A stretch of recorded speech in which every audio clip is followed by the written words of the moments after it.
With Elden Ring's open-world setup, non-linear storytelling, and optional bosses, the main plot becomes just a little bit more decipherable. However, it also provides players with the opportunity to learn some surprising details about the many colourful characters their Tarnished runs into along the way. And the more you dig into Elden Ring's story, the more you get from it. So let's take a look at them, as I'm Jules, and this is WhatCulture.com, and this is Elden Ring 10 Secret Stories and Locations You Need to Find.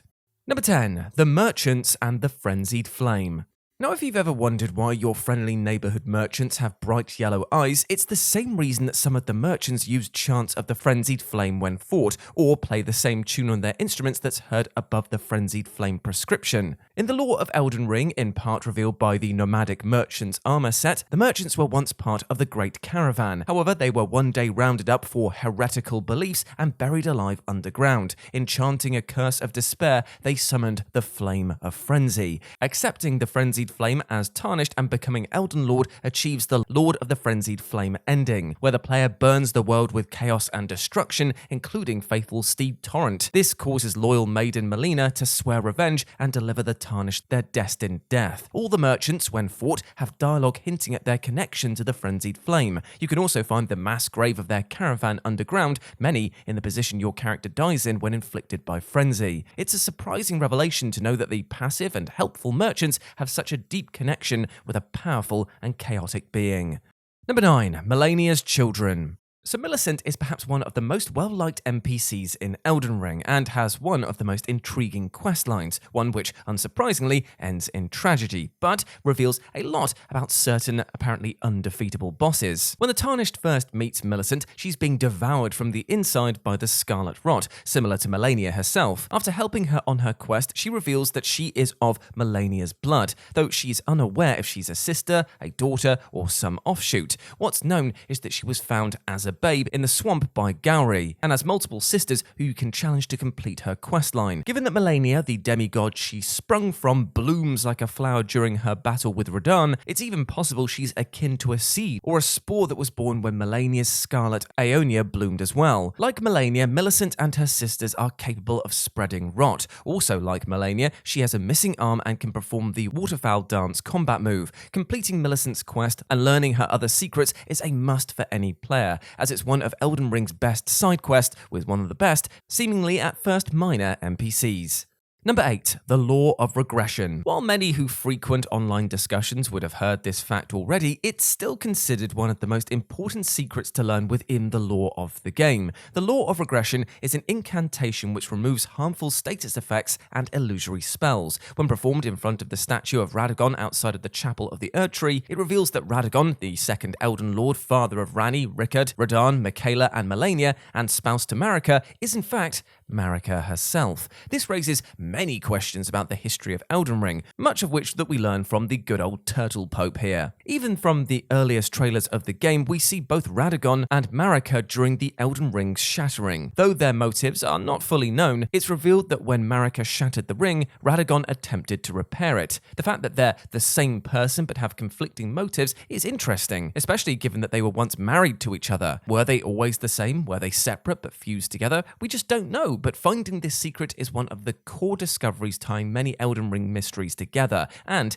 it's extremely satisfying to find. Number 7. Rykard's Torture Chamber.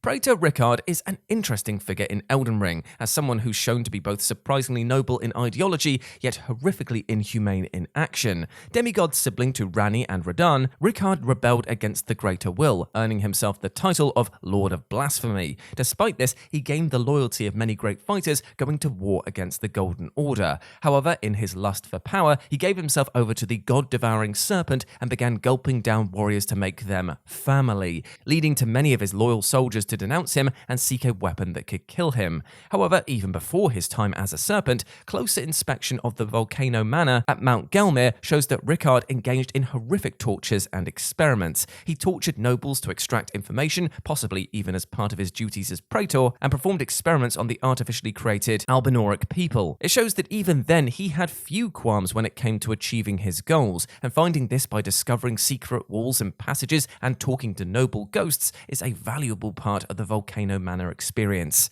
Number 6. Miquella the Unalloyed. With the announcement of Elden Ring DLC, one character above all else has been the focus of fan speculation. Miquella is perhaps the most interesting of the demigods that has an almost non-existent role in the main game, despite his intriguing backstory and powerful influence. Not only can Miquella's needle undo Elden Ring's most destructive ending, the Frenzied Flame one, but he also won the loyalties of powerful bosses like his twin Melina and his half-brother Mog. He's a savior figure to the shunned Albinaurics, and was even able to form his very own Halig tree to challenge the supremacy of the Golden Order's Erd tree. He was also uniquely the only demigod who uncovered the secret to resisting the power of outer gods, providing the means to slow or even cure afflictions that they caused. Just learning everything about Miquella is a must for anyone interested in Elden Ring's story. Many of his secrets are tied to major plot points, from his kidnapping by Mog, to Melania's role as his blade, to his powerful unalloyed gold items and bewitching powers, and even his connection to the mysterious sleep goddess, Centrina.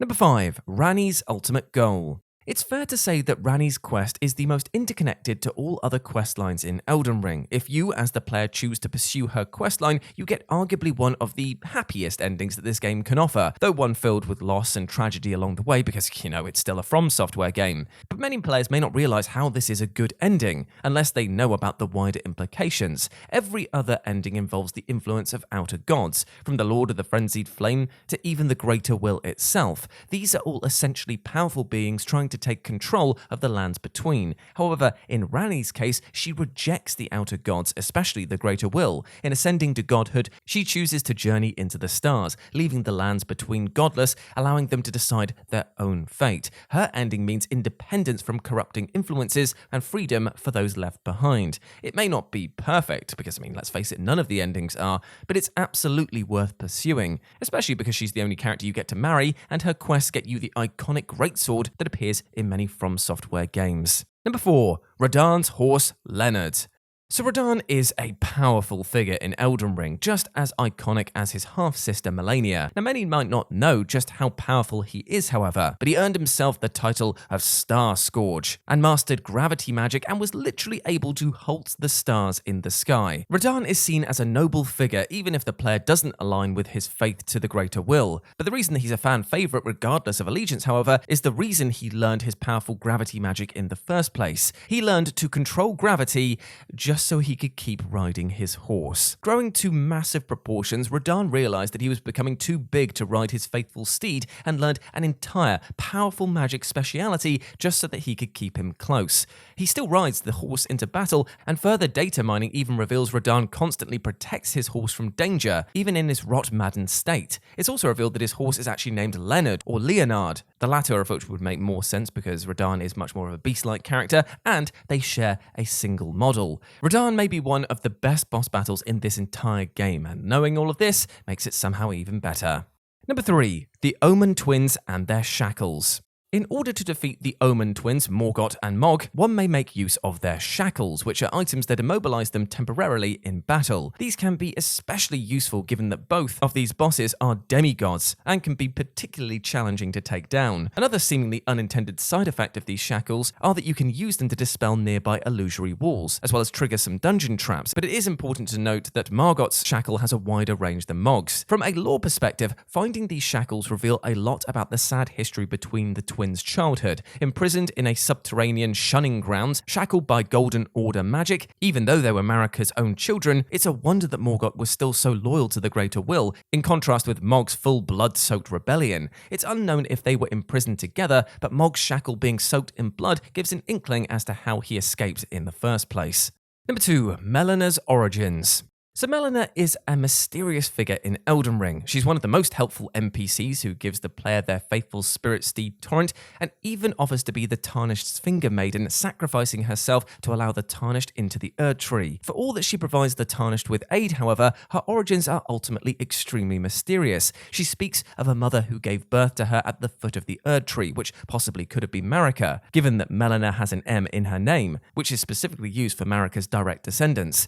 She also at one point repeats the echoes of Marika's own experiences to the player, as though tapping into those memories and revealing more about Marika's motivations. Melina also has the exact same face as Ranni's, with her eye closed to match. All of these details tie together into the game's larger story and are definitely worth looking into, but a specific ending also reveals her vengeful nature. A tarnished player who chooses the Frenzied Flame ending will kill Torrent, and Melina will swear to deliver them their destined death, her original golden eye clouding over and her closed eye opening to reveal a purple hue associated with the dusk-eyed queen.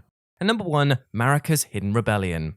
Marika's entire story is the most impactful to the world of Elden Ring, and everything the player learns about her almost constantly contradicts itself. Marika was not only the god of this world and the vessel of the greater will, but she was also the powerful mother or father to the demigods, many of whom are powerful bosses that the player/tarnished must defeat. Learning her story in full is a challenge for anyone, given that there are hundreds of pieces of lore about her scattered all over the lands between. Though Marika's prowess as a warrior is not fully explored, she was even able to slay the fire giants. Though she was the greater will's vessel, she refuted the Golden Order's blind faith to it, and eventually shattered the Elden Ring, forcing the greater will to trap her inside the Erd Tree. Though she banished Godfrey, she wanted him to return strong and wield a god-slaying weapon. To this day, lore hunters are trying to piece together Marika's plans and her rebellion, but one thing is clear, that the lands between world-shattering events can all be traced back to her.